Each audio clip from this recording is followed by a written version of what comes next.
What up, guys? Today I'm out here. I'm trying to figure out why my steering wheel is leaning to the right when I'm driving straight. I think I know why. After I weld my diff, I have two different tread depths on the back by like at least 6 30-seconds, so that's not really good. I'm gonna try rotating front tire to the back front, just because they're even tread. Right now I'm just driving, trying to warm everything up. I'm gonna go back to my house, change the tires, go for another drive, see how it is. Then I have a few more things I want to do. Have the list at my house, so I'll see you guys back there. Alright, so I'm back home now. Just pulled the car in the garage. I'm gonna go ahead and jack it up, and then I'm gonna go rear wheel up to there. This one is about 2 30-seconds tread depth, and then I'm gonna, this one is like 8 or something like that. So I'm just gonna rotate those two up front, the front to the rear, and then hopefully it fixes the steering wheel. The angle is really off right now. I had a little clip, it wasn't. Alright, so this is how my wheel sits when I'm driving straight. It's not really the best angle, obviously. Try to make it straighten out.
Alright, well that side's done, so I'm gonna go ahead and do the other side, and then I will see you guys on the road. Alright, so I'm back on the road, and it seems to be fixed. I'm driving straight, and the wheel is straight. As you can see, it's pretty straight. So it seems like the problem was just that having different tread. As much as it was, you know, 30 seconds is a lot for the difference. And when the wheels are spinning the same, you know, to have that much difference, one wheel is obviously going to be pulling. So yeah, you just gotta have even tread on both sides and you're good to go. The diff should not cause any pulling issues. Yeah, cool.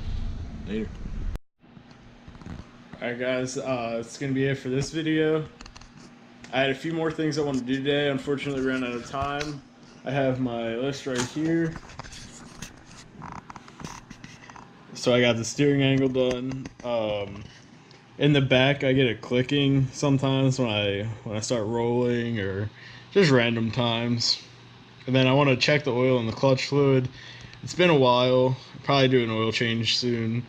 And then the slave cylinder, yeah, check slave looks really bad. Oh wow. The slave cylinder, I think it's leaking, so I got to get under there and look for that and probably get a new one, but we'll see when it comes to that. Other than that, not much else to do, so I'll see you guys next time.